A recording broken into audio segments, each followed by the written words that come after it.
విఘ్నాలు తొలగాలని వినాయకుడిని పూజిస్తారు. బంగారం కొనాలంటే పెద్ద విఘ్నం అధిక తరుగే. మీ లలిత జ్యువెలరీలో తక్కువ తరుగు. బంగారు నగలు తరుగులో 1% తగ్గింపు. వజ్రాభరణాలు క్యారెట్కు 5,000 తగ్గింపు. ఎందుకు ఆ స్థాయిలో పవన్ కళ్యాణ్ పైన ఫైర్ అవుతూ ఉన్నారు? పర్సనల్ కాంట్రవర్షియల్ కమెంట్స్ చేస్తున్నారు అంటే వాళ్ళు కమర్షియల్, వాళ్ళు పర్సనల్గా నన్ను కామెంట్ చేశారని. వాళ్ళు మీరు ఒకరికొకరు రెండు క్వశ్చన్లు చెప్పు. నువ్వు వన్ సైడ్ మాట్లాడుతూ మన రాజకీయ నాయకుడిలాగా ఒకరికొకరు ఇప్పుడు విమర్శ ప్రతి విమర్శ అట్ట కాదు. నువ్వు ఏం క్వశ్చన్ అడగాలంటే విమర్శ ప్రతి విమర్శ కాదు. నువ్వు పవన్ కళ్యాణ్ పోసాని గారిని తిట్టడం లెట్ మీ టాక్ ఫస్ట్.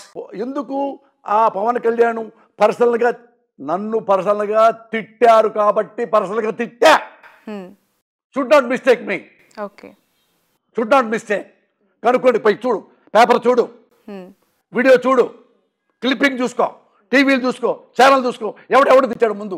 నేను ఊరుకోరు. నేను ఎవరిని ముందుగా గెచ్చను. అన్యాయంగా అంటే అసలు ఊరుకోను. చచ్చిపోయేదాకా ఫైట్ చేస్తా. ఓకే, చచ్చిపోయేదాకా ఫైట్ చేస్తా. ఆడెవ్వడైనా సరే, వాడు బాబైనా సరే, నా గురించి తప్పుగా మాట్లాడితే, నా కుటుంబం తప్పుగా మాట్లాడితే ఇదే తప్పు. శ్రావణ్ గుర్తుపెట్టుకో. ఎందుకు నువ్వు చిరంజీవి నా కోసం ప్రేమతో ఇవ్వలా. పోసాన మురళి కానెస్ట్. పోసాన మురళి నన్ను నా కుటుంబాన్ని కాపాడాడు. వాళ్ళ కుటుంబంలో అందరు నేను ఒక వాళ్ళలాగా కాపాడా. ఆ కుదురుతో ఆయన నాకు టికెట్ ఇచ్చాడు. ఏ సందర్భంలో అంది ఈయన చిరంజీవి గారిని వేరే వాళ్ళ ఇంట్లో ఆడవాళ్ళని తిట్టారు. ఓకే, తెలుసు కదా ఇప్పుడు గొడవ అయింది. అప్పుడు నేను చిరంజీవి గారు నాకు ఫోన్ చేశారు కన్నీళ్లతో. బస్సులో ట్రావెల్ చేస్తూ ఉండగా ఈ ఎలక్షన్ అప్పుడు. అంటే ఏంటి మురళి, నన్ను తిట్టమను, అంతేగాని ఎందుకు నా ఇంట్లో ఆడవాళ్ళని ఎందుకే తిడతారు అని కన్నీళ్ళు పెట్టుకుని మాట్లాడుతుంటే, అన్నా నువ్వు అటు మాట్లాడు మాకు. అందుకని నేను ఆయన దగ్గర బాగుంటా క్లోజ్గా. రాజకీయాలు నాకు సంబంధం లేదు అప్పుడు.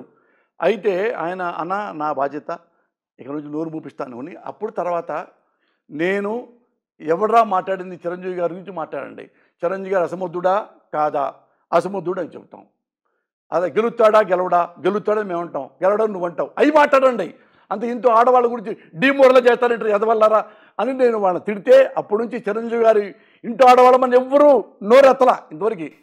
అది ఆయన చిరంజీవి గారు పెగ్గేసుకుంటా ఇక్కడ గుండె మీద చేపెట్టుకొని, ఇక్కడ ఉన్నాడు రా పోస్తాను నాకు, ఇక్కడ ఉన్నాడు రా పోస్తాను నాకు అన్నాడు. వాళ్ళ తమ్ముడు నాగబాబు లేడా? వాళ్ళ తమ్ముడు పవన్ కళ్యాణ్ లేడా? వాళ్ళ బంధువులు లేరా? మేనల్లుళ్ళు లేరా? వాళ్ళందరూ కూర్చోబెట్టి నన్ను ఇలా అంటున్నారా వీళ్ళు అనలేదే. నన్ను ఎందుకు అడిగాడు చెప్పు? నన్ను ఎందుకు అడిగాడు? నన్నే ఎందుకు అడిగాడు? ఇంత పెద్ద సినిమా ఇండస్ట్రీలో నా మీద నమ్మకం, డెడికేషన్తో ఉంటాడని. వాళ్ళ తమ్ముడు పిలవచ్చుగా. అదే తమ్ముడు వదిన అన్నారు, వాటి ఆడపిల్లని అన్నారు, వాడి సంగతి తెలుసు అన్నాడా? సాక్షి చెప్పంటావా? పక్కన కన్నబాబు ఇప్పుడు వైసీపీ ఎమ్మెల్యే, అదే ఫోన్ గెలిపింది. అతను వాళ్ళ తమ్ముడు కళ్యాణ్ కృష్ణ అడగండి. వాడే నాకు తిరిగాడు కళ్యాణ్ కృష్ణ. అయ్యో ఎక్కడున్నారు సార్ మీరు? ఇక్కడ రాసుకుంటున్నారా? చిరంజీవి గారు ఎప్పుడు మీతో మాట్లాడాలంట, టెన్షన్ అయిపోయింది, వాడు ఎవడు తిట్టాడు. ఇంత టెన్షన్తో తీసుకెళ్ళారు నన్ను. నేను పిచ్చి నా కొడుకును కదా. అయ్యో ఒక ఆడవాళ్ళని అన్యాయంగా అన్నాడా, పైగా చిరంజీవి గారి కుటుంబాన్ని ఎందుకు అని నోరు మూపించా. అది వేరే మ్యాటర్. అయినా వాళ్ళు నన్ను చంపుతాం కొడతా ఉన్నారు. నేనన్నాను, వాళ్ళు ఎవరు చెప్పారు ఇట్లా మధ్య చంపు నేను ఇది చేస్తా ఉంటే, ఒరే ఓ పని చేయమను, చంపితే పోసాన కృష్ణమురళిని పర్ఫెక్ట్గా చంపేయమను. పొరపాటు కొనుగుడితే బతికామనుకో వాడి ఫ్యామిలీ మొత్తం నేను చంపాల్సి వస్తారా? అట్టున్నాగా జైలుకి వెళ్ళాల్సి వస్తుంది అని కూడా చెప్పా. అది కూడా వాళ్ళకి తెలుసు, చిరంజీవి గారికి కూడా తెలుసు. మరి అదే చిరంజీవి మళ్ళీ బయటకు వచ్చిన తర్వాత పోసాని నా గుండెల్లో ఉన్నాడని నాకు తెలియకుండా ఆయనే అనౌన్స్ చేశాడు. నేను అడగలా, ఆఫీస్కి వెళ్ళాలా, నేను ఒక్కసారి వెళ్ళా ఆఫీస్, ఒకే ఒకసారి. అతను పంపించి కళ్యాణ్ కృష్ణ వచ్చాడు, రాండి సార్ బీపార్ రమ్మంటున్నారు, రాండి సార్ చేపట్టుకొస్తే చిరంజీవి గారు చెప్పా, అన్నా నేను డబ్బులు ఖర్చు పెట్టను, ఓట్లు కొన్నాం, మిమ్మల్ని పైసా అడగను, నీ ఇష్టం నువ్వు ఎలా ఉన్నా గెలుస్తావు అన్నాడు. ఓడిపోయా, హ్యాపీకి వచ్చాడు. ఎంత ఖర్చు పెట్టాను తెలుసా నేను? మీరు అన్నారు కదా హానెస్ట్గా ఎలా ఉండాలని. 7 లక్షలు ఖర్చు పెట్టాను ఎన్నికలకి. దేనికి? కాఫీలకి, టీలకి, భోజనాలకి, కూల్ డ్రింక్స్కి. ఎండాకాలం కాబట్టి వాళ్ళకి కార్యకర్తలకు ఒక కారు, నాకు ఒక కారు, పక్క పోలీసులకి, ఇక టిఫిన్లకి, అన్నాలకి, లంచ్కి అన్నీ కలిపితే 7 లక్షలు. ఇంకా కొంత కొలిసి అయ్యి తాగారట ఇది అనగానే మొత్తం అక్కడ 3 లక్షలు అప్పు తీసుకొని కోర్టులోని ఒక పబ్లిక్ ప్రాసిక్యూటర్ దగ్గర ఇక్కడికి వచ్చి ఇంటికి వచ్చి మళ్ళీ 3 లక్షలు పంపించా. 10 లక్షలు నా ఖర్చు అయింది తిండికే, పబ్లిసిటీకి వాళ్ళ పోస్టర్ నేనే నా డబ్బులతో నేనే పెట్టుకున్నా. ఏ చిరంజీవి పైసా అడగల, నేను ఇవ్వాల. ఇది జెన్యూన్గా పాలిటిక్స్ అంటే అదే నేను చేశాను.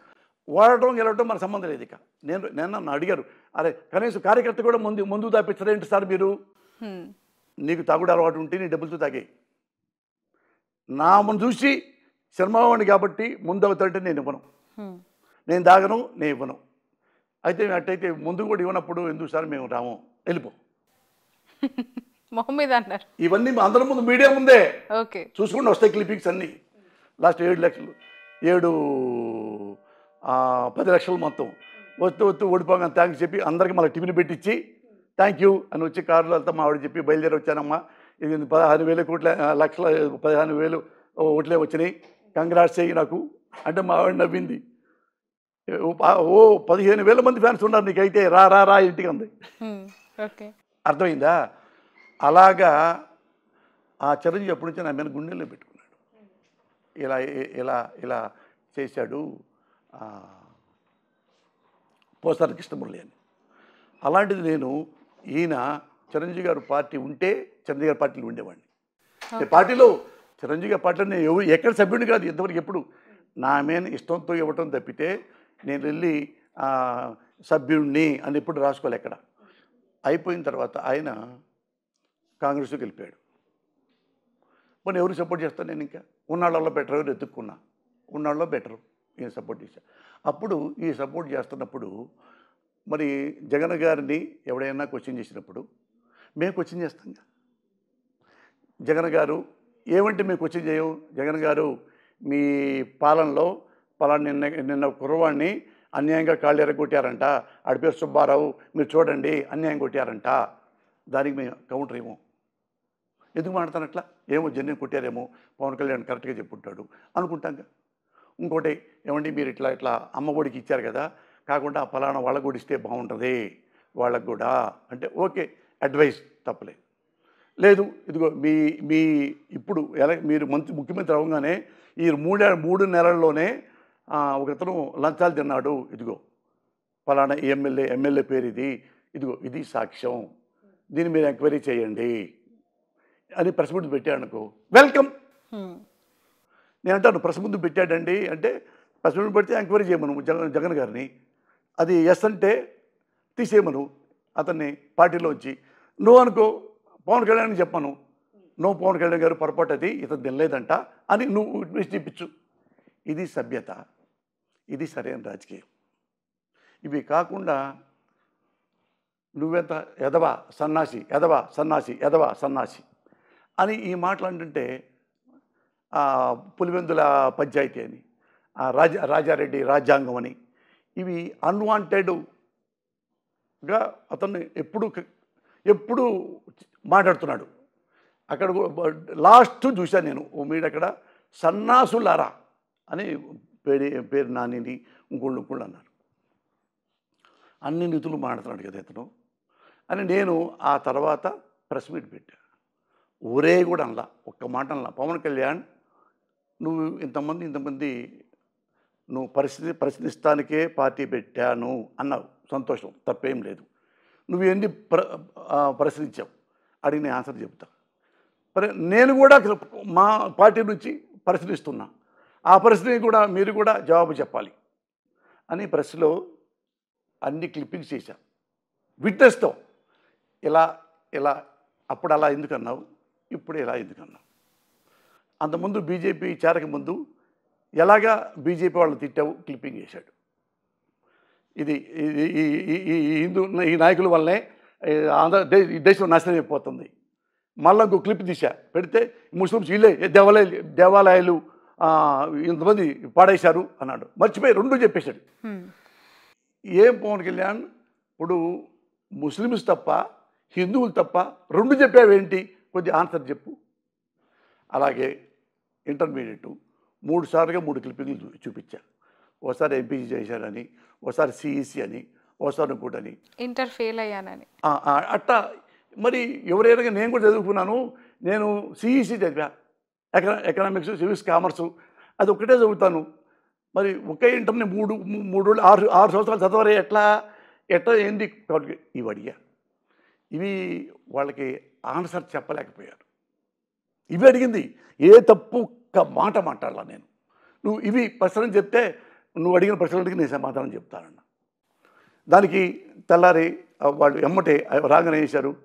ఆయన వాళ్ళ ఫ్యాన్స్ ఉంటారు కదా, వాళ్ళు ఇప్పుడు అందరు వాళ్ళకి కొంతమంది అలవాటు ఏంటంటే ఎమ్మెల్యే మంత్రులు వాళ్ళ ఇళ్ళకి మెసేజ్లు పెట్టి ఆడాలను తిడుతూ బూతులు తిడుతూ ఈ అలవాటు అయిపోయింది చాలామందికి. ఇట్లా కొన్ని తెలుసుగా మీకు ఇవన్నీ. అట్లనే అందరిలాగే నాకు పంపించారు.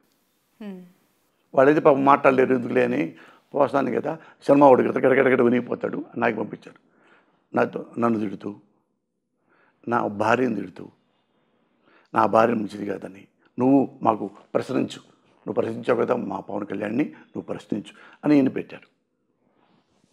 ఇలా అంటే నా ఇంట్లో ఆడవాళ్ళని. అప్పుడు నేను ప్రెస్కి వెళ్ళి నేను కూలికి చెప్పా, పవన్ కళ్యాణ్ నువ్వు ప్రశ్నిస్తా అన్నావు, దానికి ఆన్సర్ చెప్పలా. మేము అడిగాం, న్యాయంగానే అడిగా. నువ్వు అన్న మాటలే చూపించా, నీకు నేను అబద్ధం ఏం చెప్పలేదు కదా, అన్న మాటలే చూపించా. నువ్వు సమాధానం చెప్పకపోయినా పర్లా, చెప్పకపోగా నీ సైకో ఫ్యాన్స్తో తీసుకొచ్చి ఇక్కడ ఉన్న వాళ్ళతో నన్ను మా ఇంట్లో నా భార్యని ఎలా తిట్టించా కూడా అది చూపిస్తూ ప్రెస్లో పెట్టా. ఇక 4, 5, 6 అయిపోయిన తర్వాత వాళ్ళు తెలుసుకొని టక ఫోన్లు చేస్తున్నారు.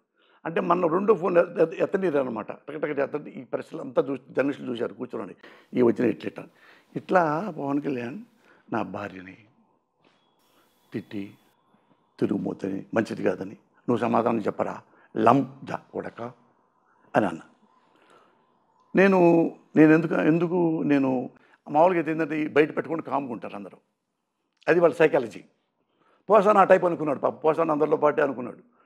నేను కాదు పవన్ కళ్యాణ్, ఇట్లా నా భార్య మంచిది కాకపోయినా నాకు ప్రాణమే, నా భార్య తిరుగుమోతైనా నా దగ్గరే ఉంటుంది స్నేహితురాలు. మీరు తీసుకెళ్ళి మర్డర్ చేసినా ఇంకోటి చేసినా నా భార్య నాకు స్నేహితురాలు. నీకు ఆన్సర్ వచ్చేసింది కదా. నేను కూడా కొన్ని క్వశ్చన్లు నువ్వు అడిగావు కదా, మరి కొన్ని క్వశ్చన్స్ నా భార్యలో ఎలాంటిదో నా భార్య చెప్పా. ఎలాగైనా నా భార్య నా గుండెల్లో కాదు నా ప్రాణంలాగా అని చెప్పా. మరి నేను కూడా కొంచెం క్వశ్చన్లు ఎలాగ వేసినప్పుడు అందుకని మిగతా ఏమన్నా తెలుసుగా మీకు అతని భార్య గురించి, అతని బిడ్డల గురించి. మరి వాడు ఆఫ్ ద రికార్డు నా సెల్లికే పంపించాడు, దాన్ని పబ్లిక్లో పెట్టా, ఇతరేంటో తెలియాలని. నేను క్వశ్చన్ చేశా, జైశీకర్ని వైసీబర్ని ఎందుకు అనకూడదు అనిపించింది నాకు. కానీ ఇలాంటి వాడికి వాడి దేని మీదైతే బతకాలనుకున్నాడో దాన్ని చంపాలని చెప్పే నేను మళ్ళీ అదే మాటలు వాడా. ఎందుకు నోరు మూసుకున్నాడు? నీ అన్న ఇంటూ ఆడవాళ్ళని వేరే వాళ్ళు తిడుతుంటే నేను కాపాడానా? అదే సిద్ధాంతం నా మీద ప్రయోగిస్తావా? ఎవడన్నా ప్రపంచంలో చేస్తాడు ఇట్లా? ఎథిక్స్ ఉన్నవాడు ఎవడైనా నువ్వేమనాలి, ఎట్టొచ్చినాయి అంటే నువ్వు రావాలి మా ఇంటికి, నీ గురించి ఇలా అన్నారా మా వాళ్ళు, అతను తెలియనట్టు. తను తెలిసినా పొరపడితే మిస్టేక్ జరిగింది మురళి గారు, ఎక్స్ట్రీమ్లీ సారీ, ఇట్లాంటి ఇంకో జరగవు, క్షమించండి, ఓ వెరీ గుడ్, నేనే మాట్లాడను. అంటే ప్రొఫెషనల్ ఈగోసు ఒక పార్టీలో ఉన్నప్పుడు పక్క పార్టీ వాళ్ళు విమర్శలు చేస్తూ ఉంటారు, తప్పులను ఎత్తి చూపిస్తూ ఉంటారు. కానీ ఏపీలో పాలిటిక్స్ పర్సనలైజ్డ్ అయిపోయాయా? అంటే తప్పులను ఎత్తి చూపించాల్సిన ప్రతిపక్షం అంతా కూడా పర్సనల్ అటాక్కి దిగటం వల్లనే ఇప్పుడు పవన్ కళ్యాణ్ అనగానే మీరు అయిన ఫైర్ నేను ఓపెన్గా చూస్తున్నా, నాకు చాలా ఆశ్చర్యం వేస్తోంది. ఎవరికైనా బాధ్యత, ఎవరికైనా అంటే ఒకటి గుర్తుపెట్టుకో, క్యారెక్టర్ అనేది ఇప్పుడు ఒకటి తిడితే పోదు, గుర్తు చెప్తున్నాను నీకు. నువ్వు పలానా శ్రావణికి అస్సలు ₹1 కూడా ఆస్తి లేదు, అసలు ఆమె చాలా పేదమ్మాయి, చేసుకునేంత రోళ్ళు గోళ్ళు, ఆమెకి ఏం ఆస్తులు లేవు, ఊరకనే పైకి అలా బెళ్ళ పెత్తుంటుంది అని అన్నాడు అనుకోండి. నీకంటూ 10 కోట్లు ఆస్తి ఉందనుకో, అవి పోతాయా? ఆ బంగారం కాకుండా పోద్దా? అలాగే పోస్తానికి కృష్ణమురళి ఏం ఆస్తులు లేవు, మనకున్నాయి పావుగా. అలాగే మనకంటూ క్యారెక్టర్ ఉందనుకో, తిడితే పావుగా. అది నేను చెప్పదలుచుకుంది. నాకంటూ క్యారెక్టర్ ఉంటే నువ్వు తిడితే పాదు, నా భార్య క్యారెక్టర్ ఉంటే తిడితే పాదు. అవును, దే షుడ్ రియలైజ్ దట్. అవును, అట్లా అది నేనన్నా, అది తప్పు. అట్లాంటి పిచ్చి వేషాలు వేసావో రేపటి నుంచి చాలా చాలా జైలుతో వస్తాను. నేను దేని టాలెంట్ చేయను శ్రావణి. నేను అన్నెసరిగా ఎవ్వరి జోలికి వెళ్ళడం. నా జీవితంలో ఎప్పుడు ఒక్కసారి ఎదుటోడిని అవమానించాలి, వీడిని నాశనం చేయాలి అనే జీవితంలో నా దృష్టిలో మా అమ్మ నేర్పింది ఇది. ఇవన్నీ అసలు ఇట్లాంటి పిచ్చి పనులు ఎప్పుడు చేయను. నువ్వు అన్నావు మరి మెన్నయ్య అంత ఎడవాలి, మెన్నయ్య ఇంటూ ఆడాలి తింటే. చిరంజీవి గారిని చాలా దగ్గరగా చూశారు, పవన్ కళ్యాణ్ గారిని చూశారు, ఆయనతో కలిసి పనిచేశారు.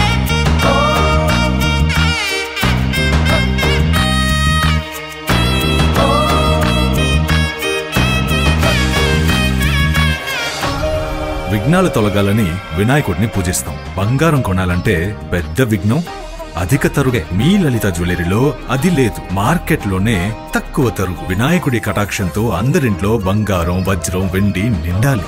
బంగారు నగలు తరుగులో 1% తగ్గింపు. వజ్రాభరణాలు క్యారెట్కు 5,000 తగ్గింపు.